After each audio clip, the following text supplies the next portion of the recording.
Hello friends, my self doctor Subhash Mishra and I am a microbiologist. और आज हम बात करने जा रहे हैं, जैसा थंबनेल दिख रहा है, बायोमेडिकल वेस्ट के बारे में। बायोमेडिकल वेस्ट को कैसे मैनेज करें उसके बारे में। गवर्नमेंट ने इसके लिए क्या कानून बनाया हुआ है, कौन से मटेरियल्स का सेग्रीगेशन किस कलर के डब्बे में करते हैं।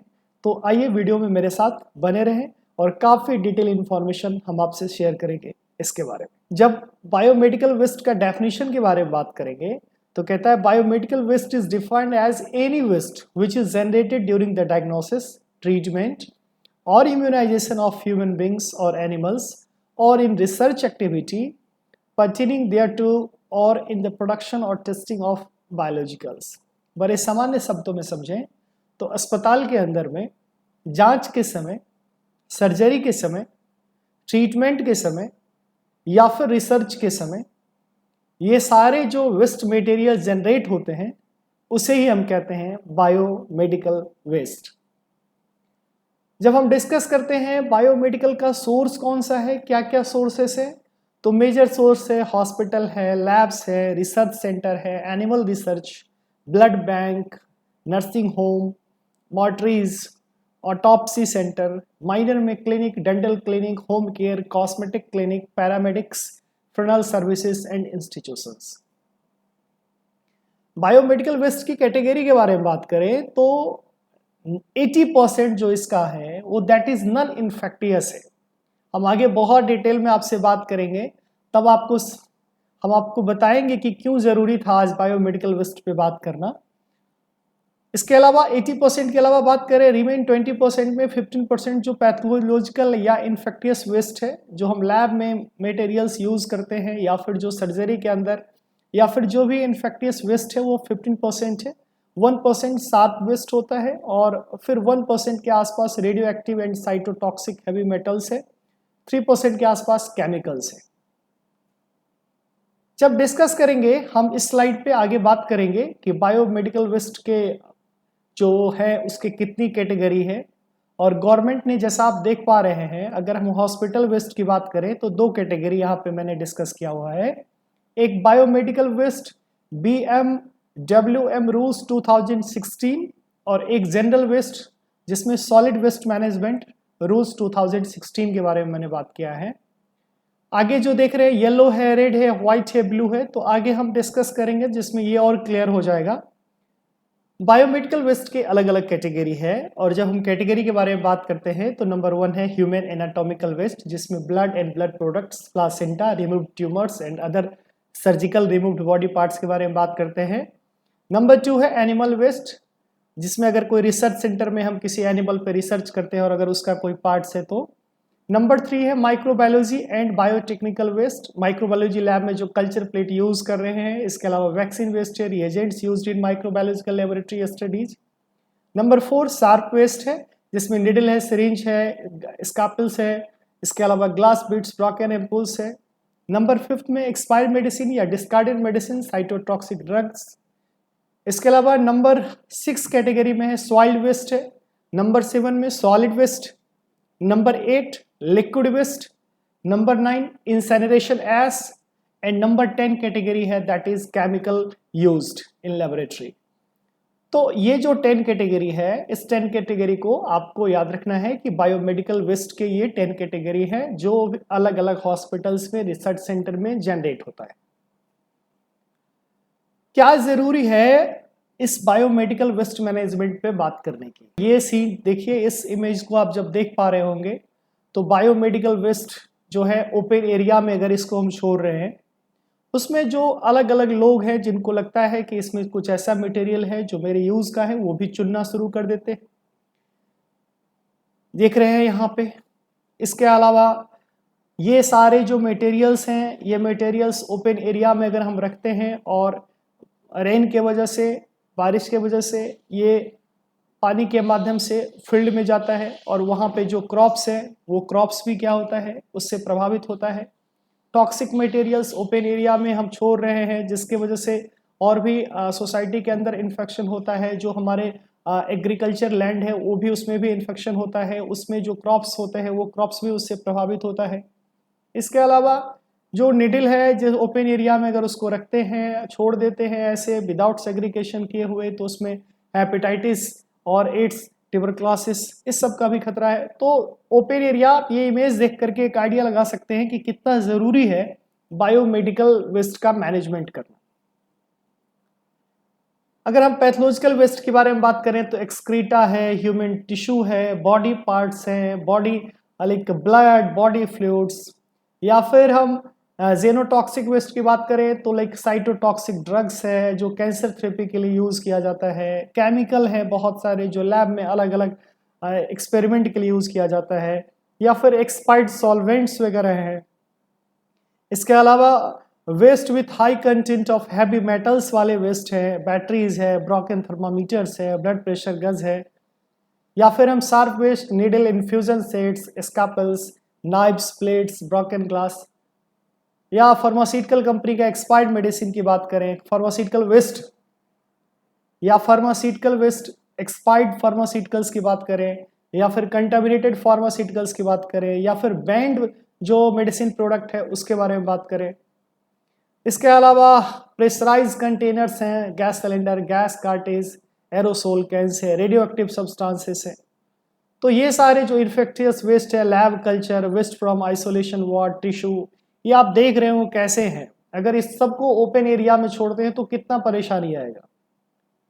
ये देखिए एक एनिमल है जो चारों तरफ से गंदगी है, बायो वेस्ट है, इसके पास बायोमेडिकल वेस्ट पे बैठा हुआ है, कैसे इन्फेक्शन चारों तरफ फैल रहा है।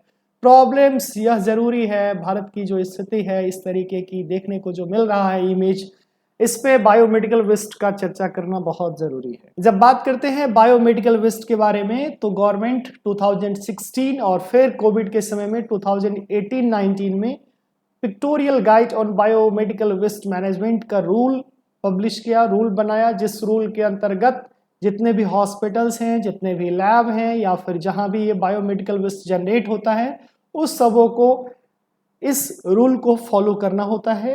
बायोमेडिकल वेस्ट क्या है, उसके कितने सेग्रीगेशन के प्रोसेस हैं, कैसे उसका मैनेजमेंट होगा, कैसे ट्रांसपोर्टेशन होगा, तो आगे के स्लाइड में इससे बारे में आपसे और भी डिटेल में डिस्कस करते हैं। बायोमेडिकल वेस्ट मैनेजमेंट के बारे में जैसे मैंने आपसे डिस्कस किया कि हॉस्पिटल्स के अंदर जो बायोमेडिकल वेस्ट या फिर लैब के अंदर, रिसर्च सेंटर के अंदर जनरेट हो रहा है, उसका सेग्रीगेशन करना बहुत ही इंपॉर्टेंट है। और जब सेग्रीगेशन के बारे में बात करते हैं तो कहते हैं to manage biomedical waste effectively proper segregation is crucial. The waste should be segregated at the point of generation into different color containers or bags, each designated for specific waste categories. The standard color coding system for biomedical waste segregation may vary in different countries, but there is a commonly used scheme. बहुत important बात है कि जहां biomedical waste generate हो रहा है उसी point पे अगर हम सेग्रीगेट करते हैं तो यह आगे आसान होता है।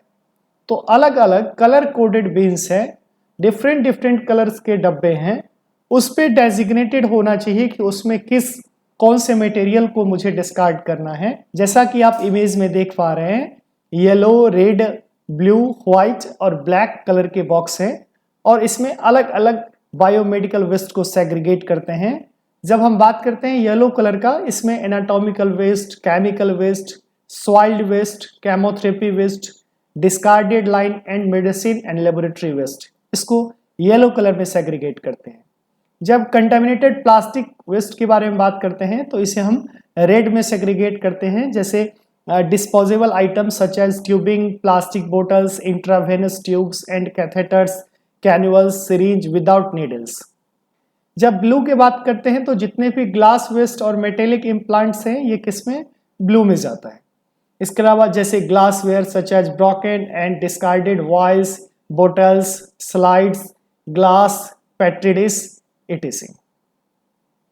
जब हम बात करते हैं शार्प मेटल्स के बारे में बात करते हैं तो उसके लिए हम किस में इसे डिस्कार्ड करते हैं, इसे हम व्हाइट कलर के बॉक्स, व्हाइट कलर कोडेड जो बॉक्स देख रहे हैं इसमें डिस्कार्ड करते हैं, जैसे निडल है, इसके अलावा लाइक ब्लेड है। जब ब्लैक के बारे में डिस्कस करते हैं तो ये जो ब्लैक कलर कोडेड है इसमें हजार्डस एंड अदर वेस्ट को हम लोग सेग्रीगेट करते हैं, जैसे used container of disinfectants and pesticides, used CFL, tube light, lithium iron alkaline batteries. जब बायोमेडिकल वेस्ट मैनेजमेंट के बारे में बात करते हैं तो इसमें कुछ इंपॉर्टेंट पॉइंट्स हैं, जैसे collection and storage. Use leak proof puncture resistant container of bags for each waste category and ensure proper labeling of containers with biohazard symbol and appropriate waste category labels. Store the waste in dedicated storage area. Keep them separate from general waste. जो भी container होना चाहिए वो leak proof हो, puncture resistant होना चाहिए। इसके अलावा जो भी कंटेनर्स है उस पर बायोहजार्ड का सिंबल होना चाहिए, उस पर प्रॉपर मार्किंग होनी चाहिए और एक खास एरिया डेडिकेटेड होना चाहिए जिस जगह पे सेग्रीगेट करने के बाद उसे रखा जाए। उसके बाद जब बात करते हैं ट्रांसपोर्टेशन के लिए, तो arrange for authorize and trained personnel to transport the segregate waste from the health care facility to the treatment facility.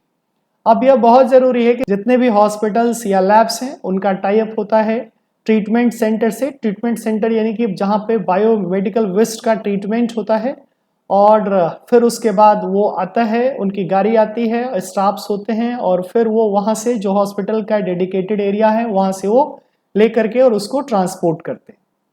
जब ट्रीटमेंट के बारे में बात आता है तो 3 तरीके से ट्रीटमेंट होता है। अगर कोई मटेरियल्स है उसे अगर डिसइंफेक्टेंट करने की ज़रूरत है तो डिसइंफेक्टेंट कर सकते हैं, अगर उसे ऑटोक्लेविंग करने की ज़रूरत है तो ऑटोक्लेव करते हैं, या फिर इंसेनरेशन की ज़रूरत है तो फिर इंसेनरेशन कहते हैं। कहते हैं biomedical waste needs to undergo appropriate treatment to render it safe before final disposable. से पहले यह जरूरी है कि इसे हम लोग क्या करें, ट्रीट करें। Common treatment method include incineration, autoclaving, microwaving and chemical treatment. जैसा मैंने बताया, इंसेनरेशन के द्वारा, ऑटोक्लेव के द्वारा या माइक्रोवेविंग और केमिकल ट्रीटमेंट के द्वारा इसे हम ट्रीट करते हैं। The treated waste can be safely disposed of through land filling और अदर अप्रूवल या और अप्रूव्ड मेथड्स। और फिर जब ये ट्रीट होता है तब हम इसे क्या करते हैं, वेस्ट को डिस्पोज कर सकते हैं लैंड फिलिंग प्रोसेस से। और ये जो मैंने बायोमेडिकल वेस्ट मैनेजमेंट के बारे में डिटेल में डिस्कस किया, इसका एक प्रॉपर रिकॉर्ड होना चाहिए, एक प्रॉपर डॉक्यूमेंटेशन मेंटेन होना चाहिए। Maintaining proper records of the bio waste generated, collected, उसके बाद treated and disposed as required by the local regulation. जो नियम कानून है उस नियम कानून के तहत वो सारी रूल रेगुलेशन को फॉलो करना होता है। जब बायोमेडिकल वेस्ट मैनेजमेंट प्रोसेस को इंटायरली देखेंगे कि हॉस्पिटल्स के अंदर ये कैसे काम करता है, तो हॉस्पिटल्स के अंदर इन हाउस सेग्रीगेशन होता है हर एक डिपार्टमेंट में, जहाँ पे अलग कलर कोडेड बिन्स होते हैं, उसमें बायोमेडिकल वेस्ट को सेग्रीगेट किया जाता है और फिर अलग अलग डिपार्टमेंट से एक जो डेजिग्नेटेड एरिया है वहाँ पे स्टोरेज पॉइंट जिसे कहते हैं, कॉमन स्टोरेज पॉइंट होता है, वहाँ पे उसे रखा जाता है। और फिर common biomedical waste treatment facility की गाड़ी आती है और ट्रांसपोर्ट करके उसको वहाँ पे ले जाती है। अनलोडिंग करने के बाद फिर टेम्परेचर मेंटेन इसको देखा जाता है, जहाँ पे common biomedical waste treatment facility है। उसके बाद ट्रीटमेंट, जैसे मैंने कहा, माइक्रोवेविंग हो या फिर केमिकल ट्रीटमेंट हो या फिर ऑटोक्लेविंग हो या फिर इंसेनरेशन हो, इस सारे तरीके से ट्रीटमेंट करने के बाद उसे डिस्पोजल किया जाता है। मैं उम्मीद करता हूँ आपको समझ में आया होगा। अगर आपको समझ में आए तो इस वीडियो को लाइक करें, चैनल को सब्सक्राइब करें, अपने फ्रेंड्स तक शेयर करें। Thank you.